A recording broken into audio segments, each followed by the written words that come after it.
Dan Rubenstein, it is CFP semifinal week, my friend. It is a big week for us here on the show. I'm shot out of a cannon. I'm excited to talk about these games with you, my friend. Welcome back. Welcome back. If you have moderate to severe CFP, the Solid Verbal is the podcast for you. I think that's the Wegovy, Sky Rizzy, Rinvoke element of this season that is wearing on me. As soon as you said CFP, I was like, I never say CFP out loud, and that's what it sounded like. And you know what, Ty? Great. Good by me. Great. Well, we got two big games. We're going to preview both of them on today's episode. Thank you for joining us. Hit follow, hit subscribe so that you don't miss any of our episodes. We got a long way to go. We got this round. We got another round after it. We got bowl games that we need to discuss that we haven't had a chance to unpack quite yet. So still a long way to go here before I think we can shut the door on the season. Yeah. But let's not go there quite yet. No. Let's not go there quite yet. We have meaningful football to discuss this week. We, of course, have Notre Dame versus Penn State, Ohio State versus Texas on the docket for today. Please head on out to playbowlbingo.com. You can still get in. We've got 2 rounds completed, as many folks are listening to this. We've got what I think is a very interesting round of bowl bingo bets for this coming week. I will discuss those in a little bit more detail, but basically, it's free to play. Mm-hmm. Just go to that address, playbowlbingo.com. Once you get there, join for free. All you got to do is pick 6 things. We're going to give you a list of about 30. Pick a list of 6 things that you think are going to happen in these 2 games. If you hit 6 of 6, if you get bowl bingo, and the tiebreaker in some cases now, you will be awarded a fabulous prize. It's the way it works. It's very straightforward. The feedback's been amazing. Thank you to all for supporting and playing and enjoying bowl season with us. It's been a ton of fun. So playbowlbingo.com is that address, Dan Rubenstein. You got it? Yes. You good to go? I absolutely have it. And I know you wanted the floor to talk about how, like, hey, in previous iterations of a postseason, Oregon would be right there in the thick of the national title hunt. And, you know, they're getting just screwed by the timing of it all. And I thought that was fascinating that you were the one who wanted the floor to talk about how that if we were in a 4-team world, Oregon would be in a great place. Obviously, a BCS world, just beat a Georgia without a backup quarterback. Certainly in a world where there is no BCS or 4-team, 12-team playoff, Oregon's probably just coasting. And I don't take that tack, Ty. As sad and bitter a homer I am, I was surprised that you were like, give me just a 3 to 5 minute window to review the fact that Oregon should be celebrating in sort of in a parade situation down the mean streets of Eugene, Oregon. So I guess whenever you're ready, Ty, I'm ready. Yeah. This is why you want to go back to the 4-team system right here. This is Oregon, you don't want, Georgia. You're afraid of competition. You don't want to play the games. Okay. It's First of all, anybody that knows me, Ty, has long known I'm afraid of competition. I want to be handed things on a silver platter, Ty. Who among us? No, here is the actual reality. We've got 2 fascinating games in front of us, and we can't wade in the what could have, should have been jacuzzi for very much longer. But alas, let's talk football. Let's talk football. Make sure you hit follow. Make sure you hit subscribe. Yes.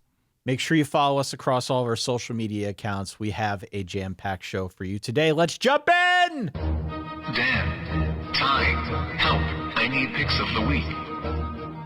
We've got games on Thursday and Friday this week, which explains why we're doing our preview on Tuesday. We got to give you guys a little bit of a chance to imbibe this preview content, to digest these hot takes and thoughts that are about to be unleashed, I guess, on the Verballerhood. Thank you. Hey, real quick, it'd be great if you could consider subscribing to the YouTube channel down below. It really helps us out. The Thursday game is the Capital One Orange Bowl.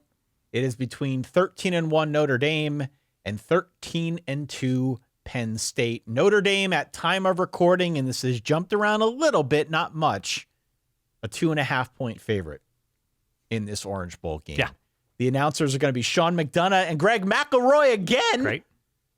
3 straight rounds now of McDonough and McElroy calling the Notre Dame game, now in this case, Notre Dame versus Penn State. Yes. So good crop of announcers as well. Just to, I guess, provide further context for those who may have been asleep over the last few weeks, Notre Dame got here by beating Indiana and most recently Georgia, Penn State via SMU at home, and then Boise State on New Year's Eve in the Fiesta Bowl. Yeah. game. Absolutely correct. Yeah, and not many more teams before that of consequence. And I thought that's where you were going, right? That you were going to review their key wins, but I guess you did.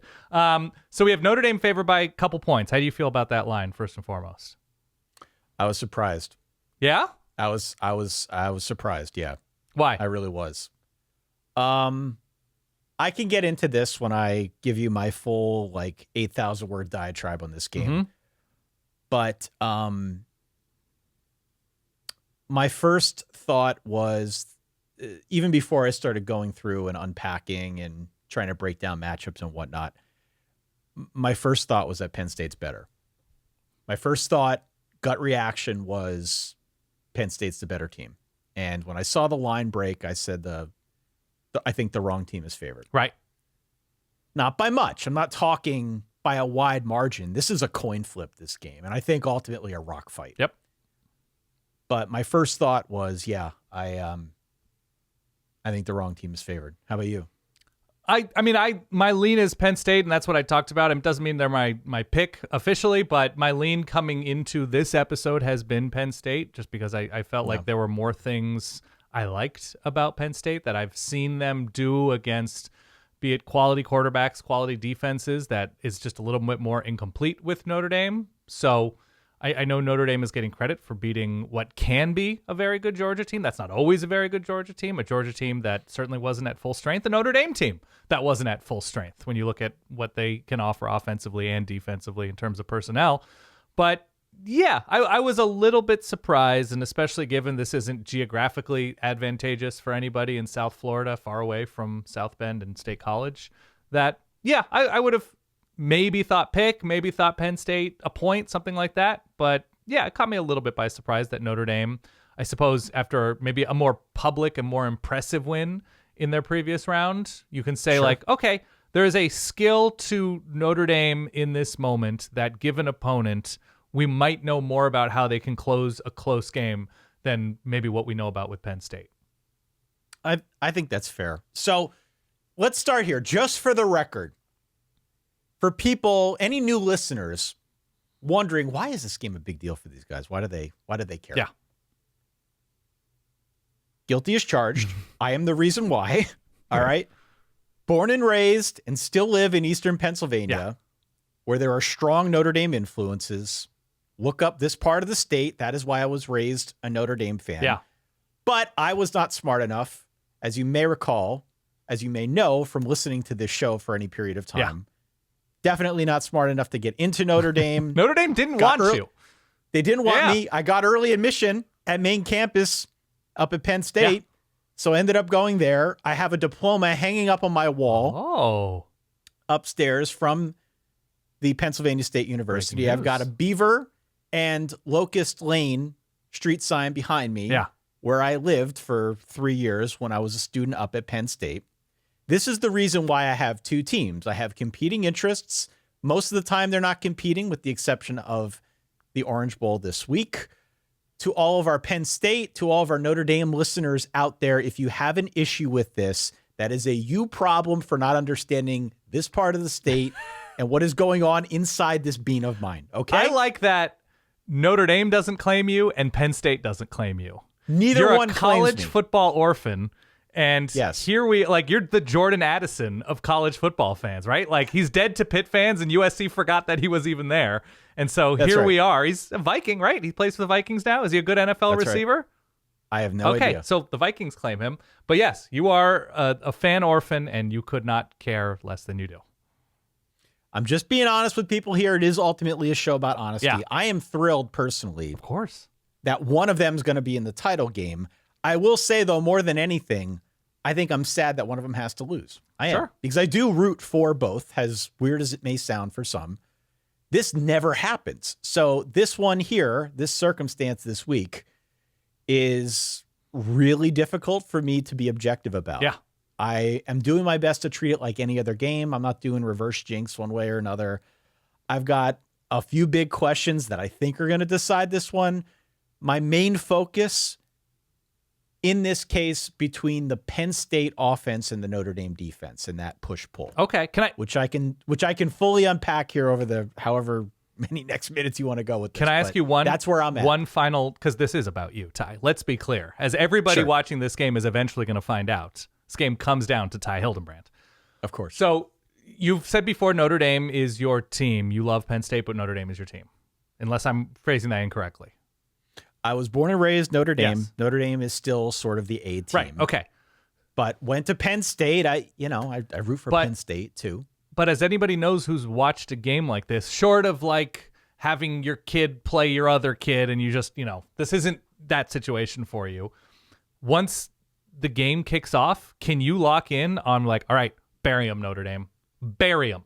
Can you get into that head? Like if Notre Dame were playing Texas A&M, I guess they did. But if Notre Dame were playing Oregon, if Notre Dame were playing Florida, if Notre Dame were playing, take your pick.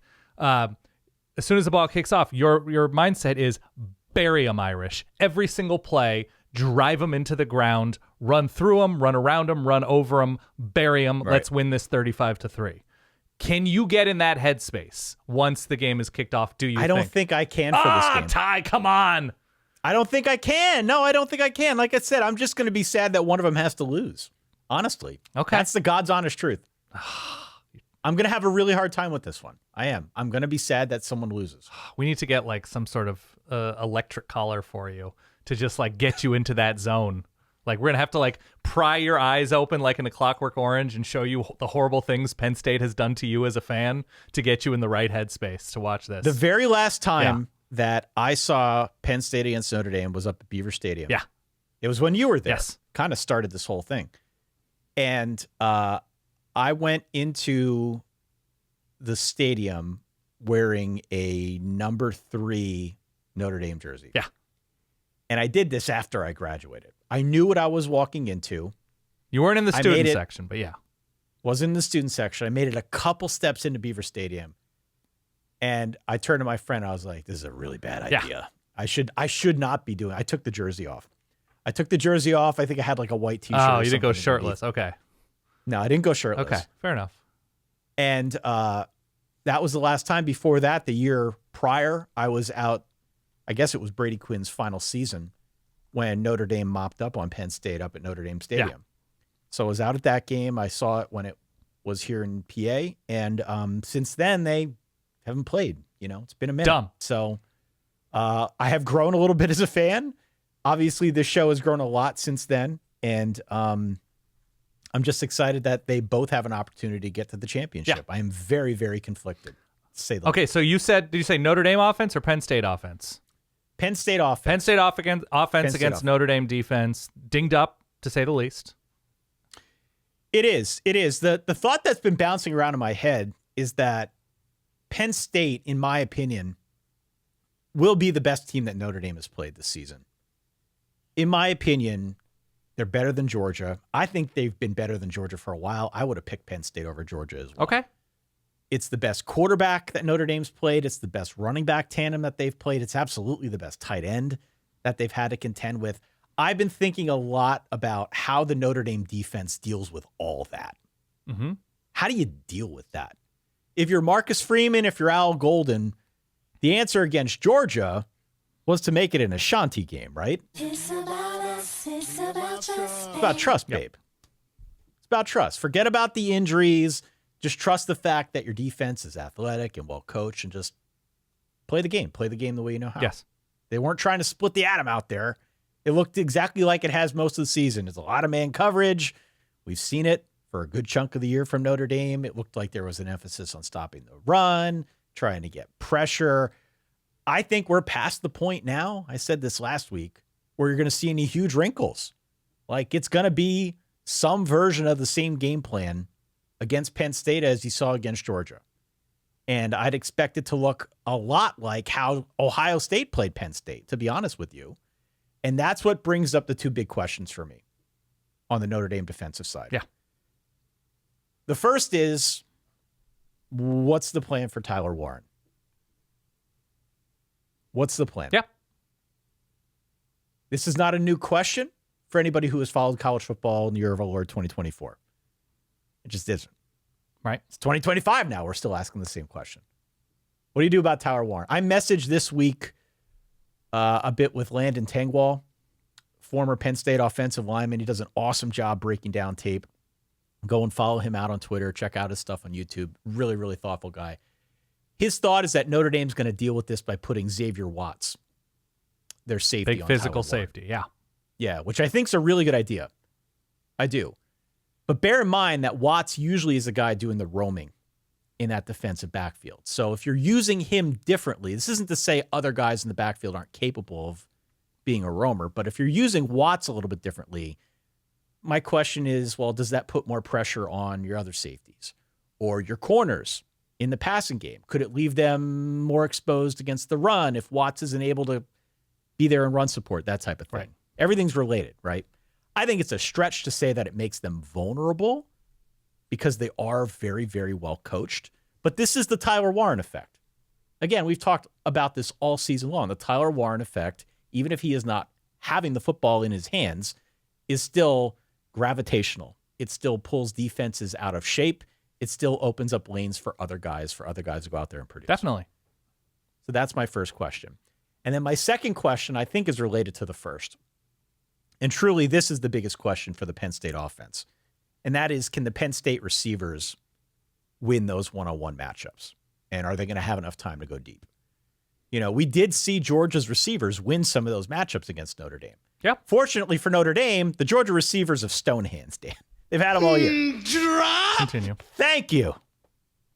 Play that again, just one more time in homage to Georgia. I don't know if Penn State's receivers are going to have the same degree of success getting open. That's sort of been a thing the last 2 years running now. But I think that's the key. Okay. I think that's, especially a guy like an Amari Evans, who's been their burner on the deeper throws. If you're able to hit some of those deeper shots, I think it makes this a much, much more difficult problem to solve for Notre Dame. Also, a couple drops deep against Boise State downfield for Penn State receivers. Yeah. Yeah, completely agree. I do think Notre Dame's going to bring the heat on Penn State. They blitzed over 30% of the times they faced a drop back this past season. Getting to Drew Aller is probably the best way to stop those deeper plays from developing. But again, it's about trust. Yeah. It's about trusting your guys in man coverage, trusting your guys up front to get home, and trusting that whatever you do with Tyler Warren isn't going to pull the defense too far out of shape. Drew Aller, very good against the blitz this year. Yeah. 5th nationally in success rate against the blitz. Not necessarily popping huge plays, but successful plays happened if you tried to bring too many dudes to Drew Aller. Yeah. Yep. Exactly. So I think those are my two biggest questions. What I'd say on the offensive side for Notre Dame, which haven't brought that up yet. Right. A lot of the same questions for me as in the Georgia game. That's why I put this off till last. I think the game plan is going to be very similar. I don't know if any of the questions are different, Dan. It's going to be a lot of Riley Leonard. Jeremiah Love, I think, is going to give it a go, but he's wearing a knee brace, and Pete Sampson over at The Athletic said he looked a little bit more hampered than he did in the days leading up to the Indiana game. So realistically, I don't know what we can expect from him. I think Jadarian Price, as I said when we did our stream, Jadarian Price is good for at least one chunk play. I don't think the running backs are going to have a ton of success against this Penn State rush defense. It's one of the best in the country as well. Mm-hmm. Maybe this is a broken record, but it's again going to be on the legs of Riley Leonard. It's no great mystery. He's going to be their primary running threat. They're going to need to play off of that to open up some passing lanes. If I've said it once, I'll say it 1,000th time again. Riley Leonard, very good at avoiding sacks, extending plays. There's a chance that this one hinges on one or two big plays, and one of them is Riley doing some improv. Shrugs off a sack from DDS or Abdul Carter, finds a way to hit a guy downfield or run for it. Yeah. There's a pretty good chance that something like that is going to swing the balance in this one because I expect it to be close. Okay. You didn't really touch on any of the things I wanted to talk about, which is great. Great. Where are you at? Okay. So injuries, star power. Abdul Carter has been posting like cryptic tweets and Instagram posts or whatever, like, everything getting ready. Like, what's he like? I mean, the best thing to me that Penn State does as a team is rush the passer off the edge. We don't know what that looks like against Notre Dame, who, as you mentioned, Riley Leonard, very good at avoiding sacks. But in terms of gravity Every single offensive coordinator there, every single quarterback, every single center who's calling out the fronts that they see and are adjusting protections. You're accounting for DDS. You're accounting for Abdul Carter, first and foremost. That's the best thing that I think Penn State does. As good as Tyler Warren is, he's had some drops. He's not always the target on every single pass. Very good blocking, but in terms of the lethality of Penn State, who knows? Who's Good to word. say? Is Very it? good word. Very good word. Oh, yeah. Yeah. I think it is Abdul Carter over Tyler Warren, very slightly. Tyler Warren, obviously excellent. Abdul Carter is going to be a top 5 pick, Yes. so sure. I get that. I mean, to be like, if he's not the nation's best pass rusher, he's one of the 2 or 3 in his first year playing on the edge. Ridiculous. Yeah. So his health, meaningful. Jeremiah Love's health is the best thing that Notre Dame does, is what they look like when Jeremiah Love has 10 to 12 feet of space. That he's that dangerous, that he is going to hurdle dudes, that he's going to run by dudes, that he is going to stop on a dime and juke dudes. Maybe. I don't know if you think that's the case, but it's one of the best things Notre Dame does is get the ball to Jeremiah Love, who is in a knee brace. He's in a knee brace, and to your point, he is their biggest explosion threat. Yes. He is their home run hitter. Yeah, absolutely. Okay. So maybe their defense, I think, collectively is the more lethal element of Notre Dame than Jeremiah Love because they can succeed without him. The other thing here is both of these teams in their biggest games against the best defenses that they each played combined to go on 0 offensive touchdown drives. And guess what? They're playing against each other, which means somebody has to win. Someone's got to win. Yeah. But the question that begets is, who do you trust more if they're both not moving the ball? If it's hairy, if it's 15-13 with 7.5 left, when there is that like timeout, go for it on 4th and 4. If we're stacking big decisions in the fourth quarter, are you a James Franklin late game believer? Are you a Marcus Freeman 15-13 late game believer? I'm getting heart palps just I know. thinking about this. That's Yeah. meaningful to me. I think one of these teams, if not both of these teams, is going to go on a successful offensive touchdown drive. But we didn't see it from Penn State against Ohio State, by far the best defense they played, and we didn't see it last week with Notre Dame against Georgia. Not a knock specifically. It's much more of a knock on Georgia that you can't beat a team when allowing them no legitimate offensive touchdown drives, because Notre Dame took advantage of opportunities and closed that game incredibly well. So we're not talking about the play action pass to Bo Collins. We're talking about a sustained touchdown drive. Well, was that a 12-yard drive?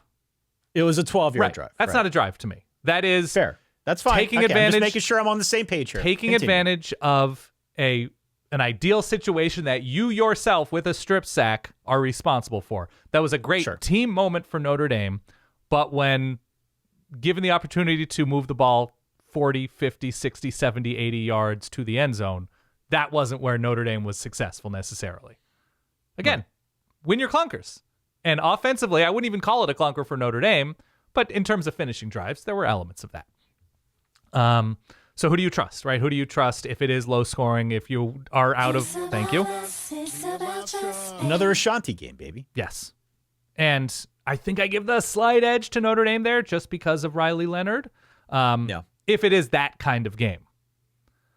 But I can't shake my worldview. And maybe it's because I just watched Jeremiah Smith drive Oregon into the ground. I can't shake my worldview that you need something explosive in this scenario.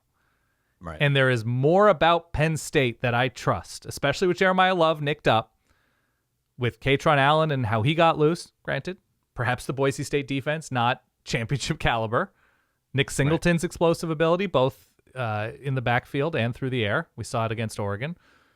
That I give that advantage to Penn State. That if this game is simmed 100 times, I feel like they are able to generate more downfield more often 71 of those 100 games. And I can't shake that. I give that edge to Penn State. What's worrisome to me is, what did I call it? The too cute a clock for James Franklin? Yeah. Do not waste a huge moment. You're like, oh, we've got something for this. Oh, we got something spicy for... No. Kaytron Allen is great. That's spicy. In its own way, Kaytron Allen right is spicy enough on 4th and inches. Or, Tyler Warren in the flat for a yard and a half when you need a half is great. C's get degrees. And so I hesitate to fully put the weight of my very important and influential pick behind Penn State, given, huge game moments for James Franklin and Penn State. But I can't shake the worldview that Penn State is closer to having the winter wonder experience with those backs healthy-ish, with Tyler Warren, with Amari Evans' speed. Hasn't been consistently a huge factor for Penn State's offense. Has grown with the offense. He has grown with it. Yeah. That's where I give that edge. And there's also, and this is purely speculative and emotional, that like Penn State beating Boise State doesn't have them relieved, doesn't have them feeling like they got over some hurdle that they could never get over. Letdown. You're talking letdown. I'm talking, obviously Notre Dame is up for this game. Obviously Notre Dame is locked in. But beating Georgia in the dramatic manner in which they did, a team that's won 2 recent national championships, I'm not saying Notre Dame is satisfied with merely beating Georgia and having their season end against Penn State, but it's an emotional come down. It has to be, given how that game went. And so I wonder about that a little bit, that, this is much more of a business path for Penn State than it is for Notre Dame, that there's more emotions involved with Notre Dame. That the big, the hockey line changes on the crazy 4th and short moment. Like, I just think there was so much emotional in that game. I don't know. I'm giving that slight edge to Penn State, and I'm picking them to win this game. What's your final score? Okay, 58-19. No.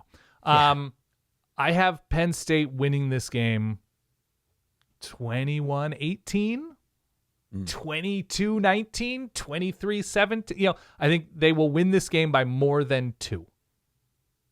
So I have them close, and I don't see Penn State scoring 27 points against Notre Dame. I think it's close. I think it's low scoring. I think we're headed for another rock fight. I think it's decided by, as I said earlier, 1 or 2 plays, field position, that type of thing. I think we know exactly what we're going to get here. We knew it was coming with the Georgia game. I think it's coming again here. I have more questions about Notre Dame in this moment than I do Penn State. Mm-hmm. I've got the Nittany Lions going to the ship. I've got it 23-20 as my final score. So we're same page. Okay. We're on the same page. Now, again, I think this is a coin flip, frankly. This is an absolute coin flip in my view. And I could just as easily make a really strong case for Notre Dame. But if you're forcing me to pick one of these two, I'm going to try to be as objective as I can. And right now, based on those questions, I go Penn State, 23-20. If Notre Dame wins this game, and obviously I think it's for the reasons you outlined, but the blueprint for Notre Dame is, it's 3rd and 9s for Drew Aller and Penn State, I assume. It's the blueprint for both of these teams, right? They're trying to win their 1st and 2nd downs and force either quarterback to throw down the field. Obviously, Drew Aller has the best weapon in this game, but they're shakier in those moments. And possessing the ball, it's, as we said before, the war for 3 and 4, for, give Riley Leonard that opportunity to decide left or right, to fall forward and get another 1st down.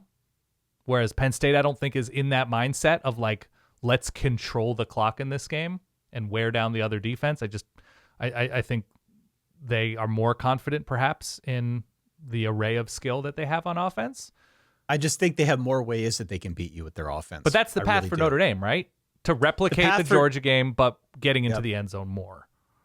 The path is very, very similar to what we saw against Georgia. Yeah. I don't think it's all that different. I don't think it's all that different from how we've described this team for a good chunk of the year. I just think they're a little bit more reliant on Riley Leonard at this point. Mm-hmm. Certainly with Jeremiah Love going down, but this has been telegraphed for a while, in my opinion. Yeah, that they would lean more heavily on Riley Leonard as we got into these higher leverage moments. It worked against Georgia. It worked great against Georgia. There's so many things that these teams have in common, which is kind really of like, how about a defensive crazy. Coordinator who didn't really work out as a head coach, thriving in this new place? A Penn Stater in Al Gold. And Al Gold. Like, which defensive coordinator do you trust more? to make adjustments over the course of this game should something go wrong in the first quarter? Probably Al Golden. Okay. Probably Al Golden. There have been some lapses this year with Tom Allen where I can tell you the Penn State text thread's been lighting up. Right. But I probably trust Al Golden a little bit more on the defensive side. On the offensive side, I mean, Andy Kotelnicki is sort of like the hot name of the moment, but Mike Denbrock is the highest paid offensive coordinator for a reason. Yeah. And I think he knows how to use guys like this. This is sort of his bread and butter, to have the mobile quarterback, and doesn't necessarily need to be something that jumps off the stat sheet, but you just need to make sure you find a way to win. Yeah, I trust Kotelnicki more just because he has more at his disposal. I would agree with that. And just look, Notre Dame doesn't throw the ball downfield. They don't. They're one of the worst teams in America at successfully completing passes, explosive passes downfield. And so there's just Mike Denbrock is more hamstrung by that limitation. So yeah, I think that's right. There is something that I like about Tom Allen having faced better offenses than Al Golden has. So he's able to self-scout a little bit better and see like the weak points and perhaps correct for them more. But I think Al Golden has probably done as good a job, especially with the injuries to Ben Morrison, Riley Mills. Now we'll see I don't know what Howard Cross's status is going into this game. Right. He looked okay from what I was able to gather from practice reports, but we'll see. We'll find out more. By the way, I have some interesting bowl bingo bets for this game. Yeah. There are 15 selections for each game. And what I did is I grouped like the 4 big ones, the 4 common bets that you might pick. Certainly. Notre Dame minus the points, Penn State plus the points, over the total, under the total, that type of thing. Then we included some player props, over-unders for each guy. And then we had some weird ones at the bottom. The 5 that I pulled out, and again, there are 15 for each game. Tyler Warren rushing attempts. I set the line at 2.5, Dan. All right, so short yardage, red zone, 2-point conversion. 2.5. Will he hit the over? I also set the over at 0.5 for R.J. Oben sacks. R.J. Oben had a big game against Georgia. That strip sack that he had that set up the Bo Collins touchdown, that was like his biggest play of the year. Yes. This is his only sack of the year. So can R.J. Oben do it again? He's in the starting lineup because of injuries around him. I have a question of, will there be at least one 2-point conversion attempt? Will either team record a safety? It's going to be a defensive struggle, in my opinion. Okay. So safety's very much on the table. And then my favorite Super Bowl prop I included here. Will either team score 3 consecutive times in this football game? And you wouldn't think it's something that's going to happen, especially in a rock fight, but more often than not, I feel like it wins in the Super Bowl. Right. Every time in the Super Bowl, 3 consecutive times is a winning prop. Just throwing that out there. Again, playbowlbingo.com. By the way, should also mention, playbowlbingo.com. Yeah. 70 and sunny is the forecast for Thursday's weather in Miami. I don't know what time, maybe it'll be 60s or something like that at kickoff in the evening, but ideal conditions. Dude, it's like 17 and cloudy it's here real right tough now here. in eastern Pennsylvania. It's real tough. We thought about going to this for a hot minute, and it didn't, we kind of came to our senses and went a different direction. But yeah, needless to say, it's Do you know anybody going? Do you have buddies going? I know a lot of people going Nice. to this game, yeah. On both sides of it. I know Notre Damers, I know Penn Staters who are going to this game. Penn Staters in particular, I think, had this one circled. The SMU game was brutally cold. There were some folks that didn't go up to that one. You might recall that was kind of a news story. Yeah. They ended up filling up the stadium anyway, so that didn't quite work out from a narrative standpoint. The Fiesta Bowl was interesting, I think, an interesting ticket for Penn Staters on the West Coast. It was easier to get to.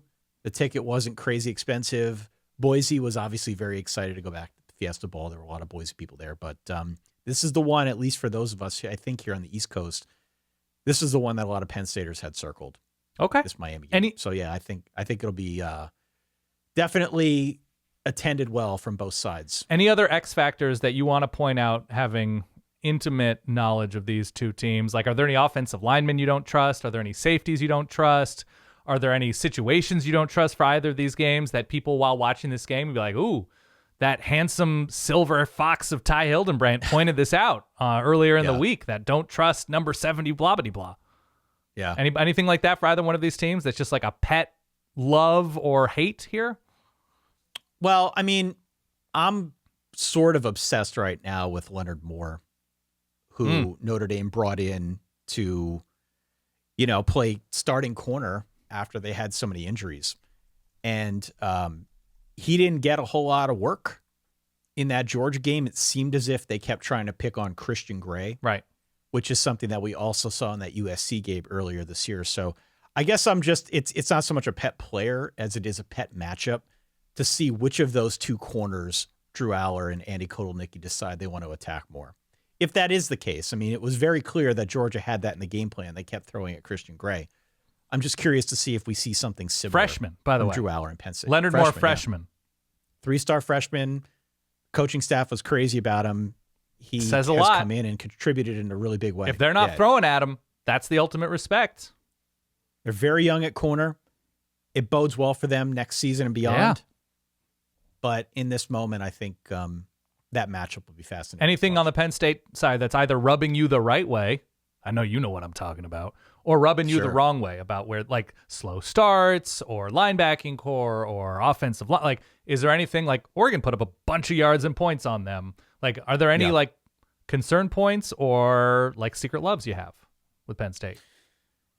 No, I mean, I think it's pretty well documented at this point. Deny Dennis Sutton on one side, Abdul Carter on the other. To what end Abdul Carter is healthy remains to be seen. But those two guys, that 1-2 tandem of edge rushers, are really, really potent. And I think more than anything have a huge opportunity to change the way that Notre Dame plays its offense. Those guys are just wreckers. We saw DDS step up when Abdul Carter went down in the Boise game, and I mean, he was able to change that game. You have both on the field. Who is the guy? Who is the guy behind Abdul Carter, who played well? Oh yeah. I'm putting you on the spot here, but yeah, I'll bring it up. But my question to you is, if in warmups, who's doing this game? Sean McDonough and McElroy. McElroy, yeah. Amin Vanover, by the way. Amin Vanover, there you go. That I'm blanking here. But yeah, Amin Vanover had a good game. If McDonough says something like, big news from the Penn State sideline, Abdul Carter wanted to give it a go, but it appears he's a scratch. Does that change your pick to, like, if Abdul Carter is he can't do it, doesn't change it? No, okay. because this matchup, I think, hinges more on the Notre Dame defense versus the Penn State offense than the other way around. So I guess we agree. Let's go to our second game then. This one's on Friday. Okay. It is a two-day event in the college football playoff. This is the Goodyear Cotton Bowl Classic. I saw our friend Ari Wasserman from On3 was tweeting out that they want snow in the North Texas quadrant of the country, and that if you are coming to Texas, be prepared for a quote-unquote S show. I won't say They want snow? Dan. It's a family show. They don't want it. I think they're going to get it. They're predicting that there's going to be some snowfall in North Texas. A dome, we should point out. It's a dome. It won't affect the game. It affects travel and comfort. The fan experience, sure. I got to tell you, when Dallas is iced over and freezing, it is one of the worst places on earth. It is not built for it. Yes. It's horrible. It's not great. Horrible. Yeah, right now it's in the 30s. It looks like on Friday. Yeah, there could be snow on Thursday. Friday looks 30s, 20s, and cloudy, but it'll be nice and warm in Jerry World. Ohio State 12-2, Texas 13-2. Chris Fowler, Kirk Herbstreit on the call. Ohio State is a 6-point favorite, Dan. They got here by destroying both Tennessee and Oregon. Texas, of course, got here by beating Clemson and then Arizona State in overtime. Editor's note, Dan, both Clemson and Arizona State did make it interesting in the second halves of those Texas games, did they not? Yes, absolutely. Made it interesting. Arizona State took them to overtime. Mm-hmm. One thing that I think we are seeing from Ohio State that should not be undersold is the value of a fast start. Fast start. We've seen it in both of their playoff games now. Ohio State lost both coin tosses. I looked this up. They got the ball first in both games, and in both games, they also scored on their opening drives. They scored in 3 plays against Oregon, 5 plays against Tennessee, so very, very quick. In both cases, from that point forward, it snowballed. Yeah. Those games were over by halftime, truly. So, hot take alert. I don't have a sound for this, but hot take alert.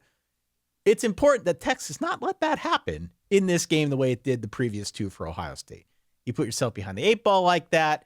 Like I said, in both of those cases, it sort of got out of hand quickly before halftime. So don't let that happen. That's my first take. Yeah, by the way, on that note, I looked this up. Texas has the 3rd best pass efficiency first quarter defense.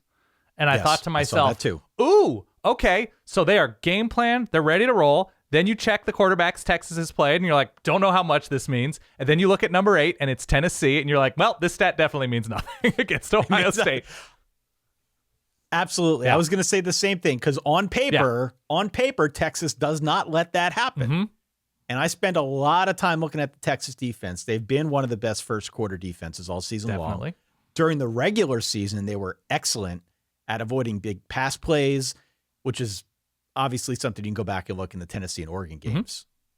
Those were killer. Teams only attempted passes of 11 or more air yards about 25% of the time against Texas, which was among the least in college football. They're not a heavy blitzing team. They play a lot of zone about 75% of the time this season. To me, that speaks to a blueprint here.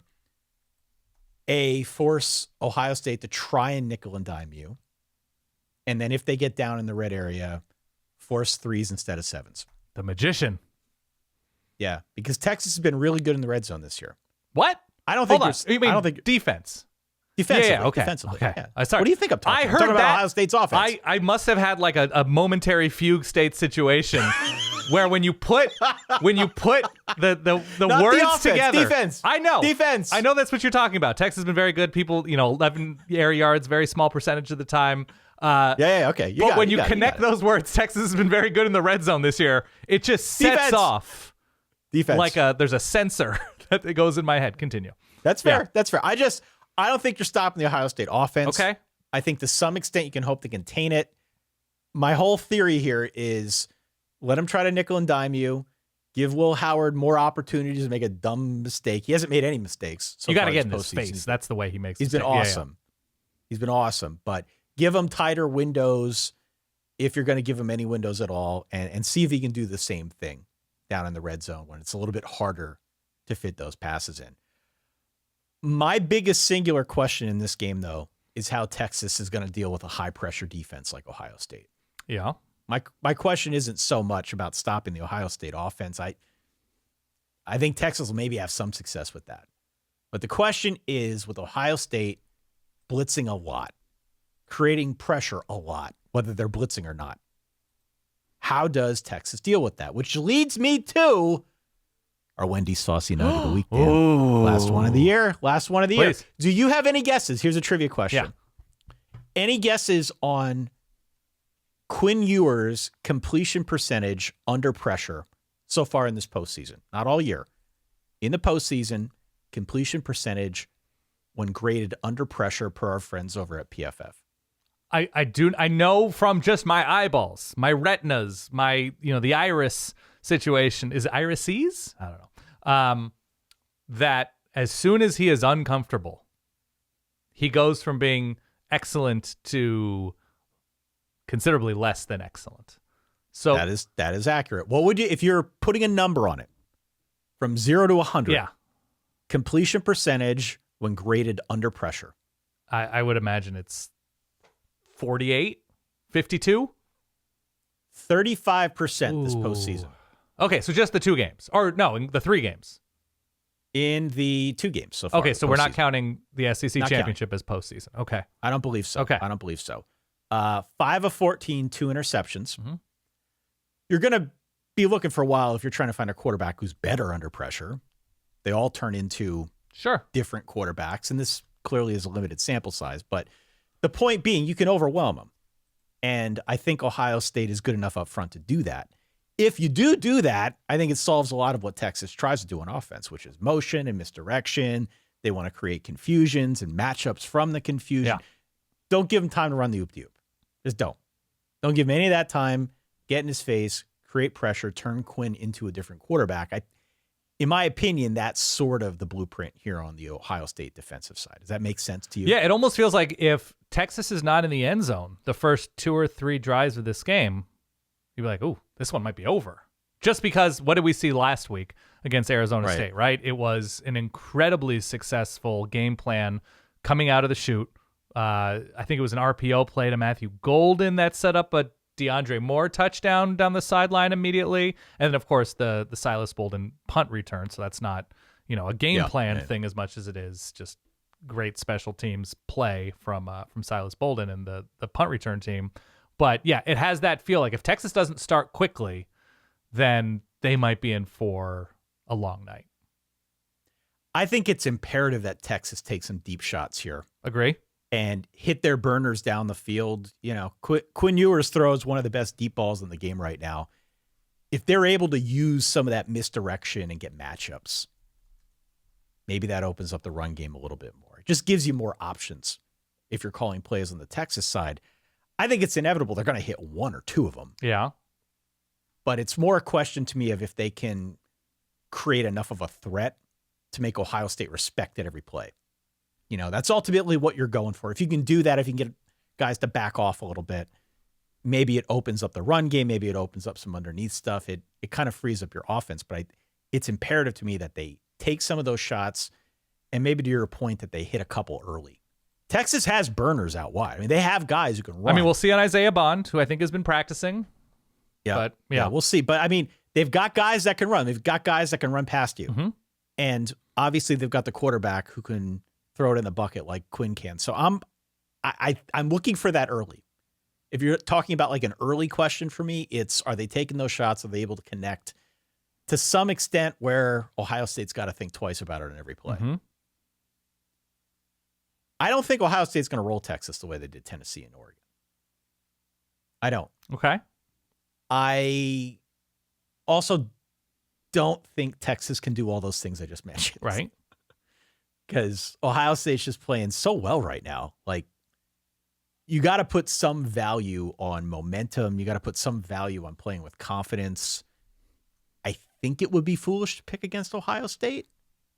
I think I'd be a huge hypocrite if I picked Texas here because I've gone, 2 straight episodes now of posing this question of can anyone beat Ohio State in this tournament? Right. So my final is 33-28 Ohio State. 33-28 Ohio State. Yeah. So what is it beyond you? So it's the explosivity in the passing game for Ohio State. What will Howard look like at home and in the Rose Bowl against Tennessee and Oregon? Playing what should be, Tennessee was a really good defense. The game plan didn't seem sound. The game plan didn't seem sound for Oregon's defense either, which has had some nice defensive moments this year. Yeah. And so it's Ohio State being just too lethal, especially through the air, to lose this game, and their defense being so locked down. I think for me, again, it's more a question of the Texas offense and the Ohio State defense, which is probably overshadowed to some extent by all the toys they have on the offensive side of the ball. But this is a really, really good defense. They finished the year as the top S&P plus defense. Not SN, just SP. SP. Sorry. SP plus. They're very, very sound in their own right. They can get pressure with their front four. They do like to blitz. I just think there's going to be so much coming at Quinn Ewers, and I have the numbers to back up that he is not necessarily great under pressure. So I do like this Texas team a fair amount. I do like this Texas defense, especially a fair amount. I think they're really physical on the defensive side of the ball, but offensively, we have seen moments where it's not just Quinn Ewers. Look at the Georgia game. The first time around, they overwhelmed that offensive line. This is not necessarily an offensive line that, when you compare all of Texas's numbers, that is not what you are putting up on the mantle. Yeah. Okay, the line has had some issues this year. It's still a very good line, but I'm not confident that they're going to be able to withstand the pressure that I think Ohio State's going to bring, either via blitz or just with their front four. And I think that changes the complexion of this. So again, if they're unable to make Ohio State respect anything deep, that then gives them license to play a little closer to the line, maybe take away the run, maybe bring even more pressure on Quinn Ewers. I think it's a lot to ask for Texas to kind of counter all of that with what I think is coming from the Ohio State defense. So yeah, that's why I'm on Ohio State 33-28. I'm with you. I'm with you on Ohio State. It's largely because of the defense. It's largely because of the trust issues I have with the combination of Sark and Quinn Ewers in a spot like this. And the thing that gives me some pause is this is going to be far and away the best defense Ohio State has played. That if they're not making the same mistakes in the open field, and nobody's going to fully stop Jeremiah Smith. That's ridiculous. He's just a singular talent. And I think Chip will do a really nice job finding space in this offense. But we've seen an Ohio State offense go into a shell, whether it's because of Ryan Day, whether it's because of the defenses that they've played, both against Nebraska and against Michigan late in the season. And we can write that off as like a special emotional pocket that shouldn't be fully counted on in this spot. But there is something about Texas being better built to handle an attempt at an initial onslaught from Ohio State than obviously Oregon or Tennessee could do in those specific spots. And so I think if you flip it, you're like we talked about, like, hey, if Texas doesn't score early, they might be in trouble. If Ohio State doesn't score early. Well, it's interesting you bring that up. Yeah. Continue. If Ohio State is just like Texas is able, Colin Simmons, who's been great off of the edge, like that's the actual recipe against Ohio State, because that like you're not going to be, if Will Howard has time, those receivers have time, even if there's a lane or two for Quinshon Judkins or Trey Henderson, that they're going to burn you. If you can get to Will Howard, it's a similar story, that like the success of this team goes down considerably, it seems, to my eyes. Like that's what changed in the Oregon game, is that they got to Will Howard more often. He had less time to get the ball downfield, and they did a better job against the run. These are two beat-up offensive lines, which you mentioned. Ohio State has, to me, done a better job protecting its quarterback. We saw Arizona State get Quinn Ewers a little bit flustered. And so we'll see the state of what Texas looks like up front, but at best, Texas is beat up. And at best, Ohio State is down two of its better offensive linemen, period. And so that to me is interesting, how things are adjusted if these defensive fronts are successful. I favor Will Howard there, improvising. I think he has the legs that Quinn Ewers doesn't to sort of do what Sam Leavitt did against Texas in those big spots. Right. He, converted a huge play with his legs. I think Will Howard's better built for that. I think there are more back-breaking improvisational moments on the table for Ohio State than there are for Texas when Texas has the ball. So I am going to give the advantage to Ohio State because of that. But I do wonder, Ryan Day in these big spots, Steve Sarkisian in these big spots, neither are like overwhelmingly trustworthy if they're able to push back initially and we get through the first quarter scoreless. We're like, oh, okay, who's winning that chess match now? Then it becomes a little murkier to me. Yeah, it does. Honestly, at the end of the day, it's hard not to wonder if the switch is flipped for Ohio State. If suddenly it is a matter of relinquishing some control and giving it to Chip Kelly, giving it to our friend Sir Blitz-a-lot Jim Knowles to run the defense. I mean, it does look like a different team since that loss against Michigan. I don't know if something truly did light a fire and they changed their workflow, what have you, behind the scenes. But it has felt 2 weeks running now like this is a better, more complete team, especially on offense. There is a question, though, of if they don't get off to the fast start. Yeah. What does that mean? What does that mean? I mentioned earlier about winning the coin toss, or I guess losing the coin toss, getting the ball first. I'm not going to put this one on the coin toss. That'd be ridiculous. But if Texas gets the ball first, if they're able to go down the field and get some points, how does that change the mindset, if at all, for Ohio State? Right. I'm grasping at straws here because I think Ohio State's the better team right now. Maybe I'm just trying to figure out a way to make this game close because I'm tired of seeing Ohio State blow other teams out. Right. If you're an Ohio State fan listening to this, you're not. You love it. Right. That's great. Yeah. Game's over at halftime. Go do something else.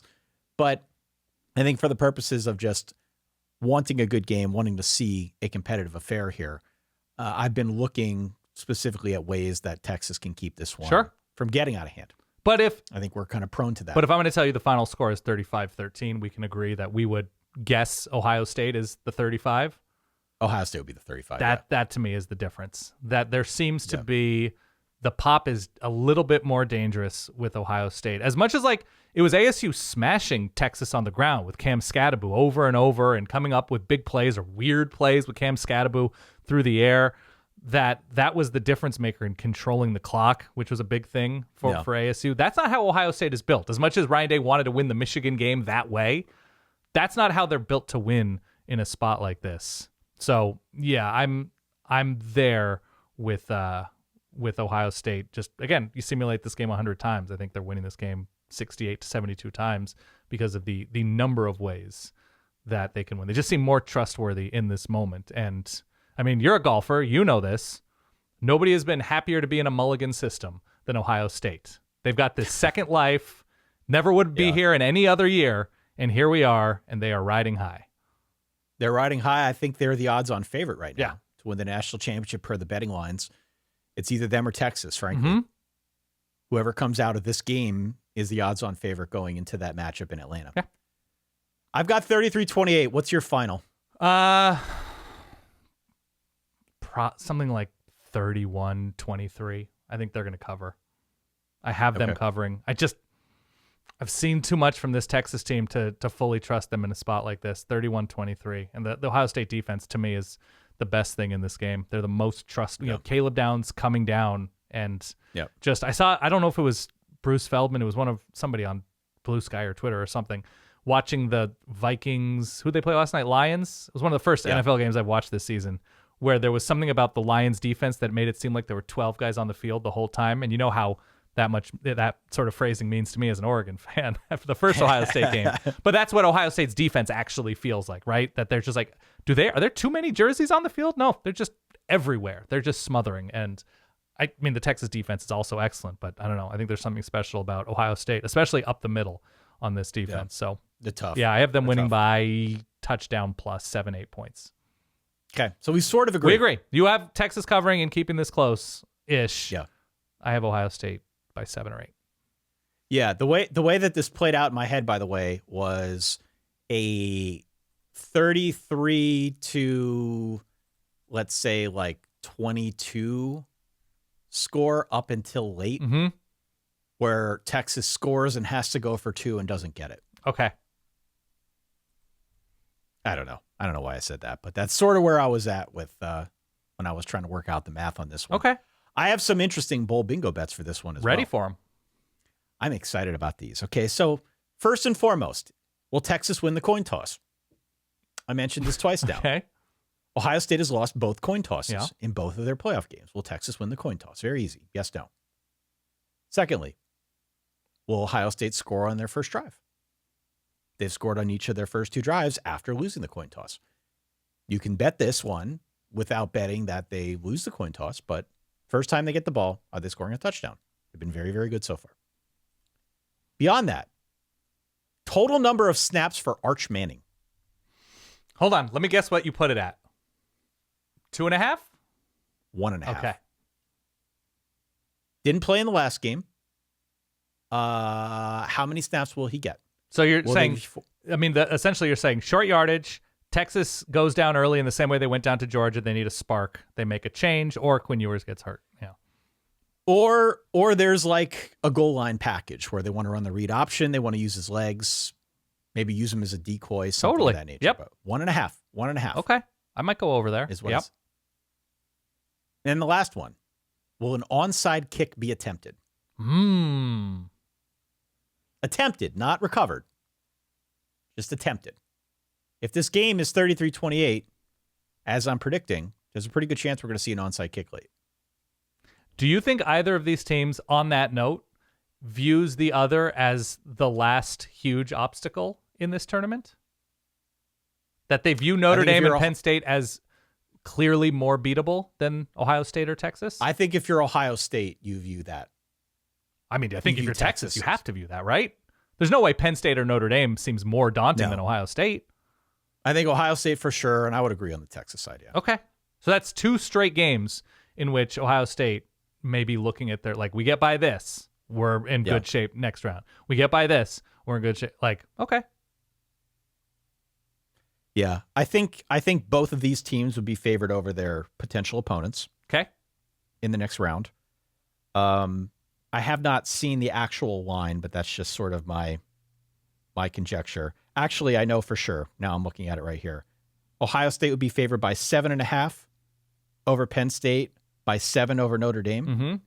Texas would be favored by 3 over Penn State, 2.5 against Notre Dame. So they're at least here with these advanced lines, they're viewing Penn State and Notre Dame about equally. Okay. Fair enough. And by the way, should be noted, Notre Dame beat the team that beat the team twice. Notre Dame beat Georgia, not a same quarterback. Georgia beat Texas twice. Notre Dame just beat them. So I'm not saying I agree. I'm just wondering what the scouting viewpoint is, that like if there's more kitchen sink to be thrown, does Ohio State think they need to save it for Notre Dame-Penn State? Yeah. Same for Texas. This is going to be fascinating. Can't wait. Can I ask you a follow-up question? Please. I have so many questions for you, Ty, mostly about college football. Okay. Are we streaming either one of these as like a live watch-along? And if so, when and where?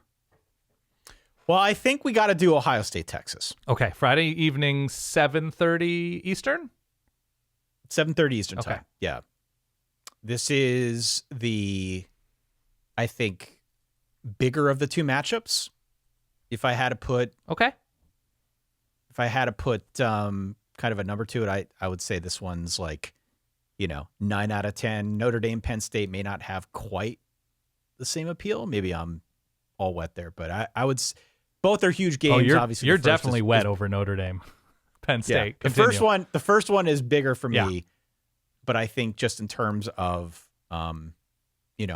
appeal. Okay, yeah, that's reasonable. Maybe the two better teams playing in this game. So I think we should stream that one. There is the open question though of Thursday. Now you said Thursday you had some scheduling conflicts, so we might not be able to do that if we wanted. Is that true?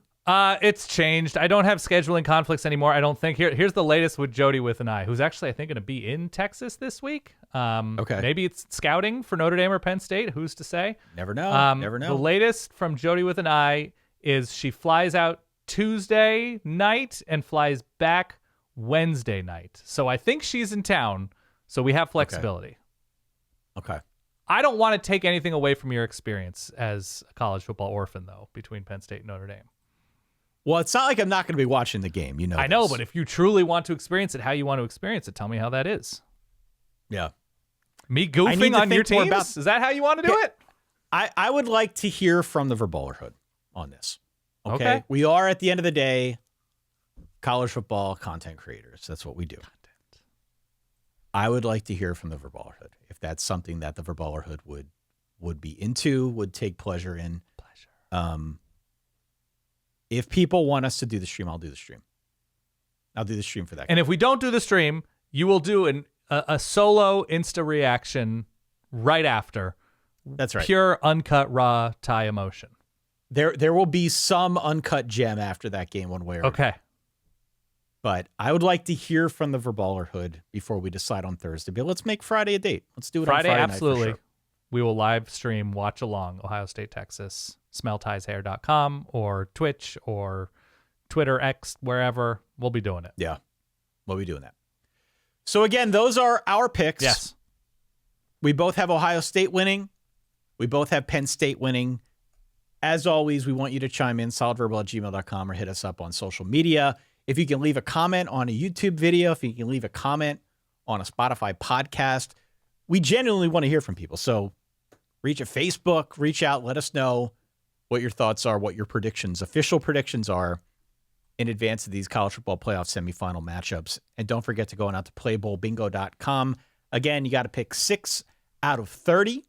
If you hit all 6, you get to yell bingo. Bingo. Do it somewhere appropriate, but yell bingo loudly, proudly. And there will, of course, be a tiebreaker.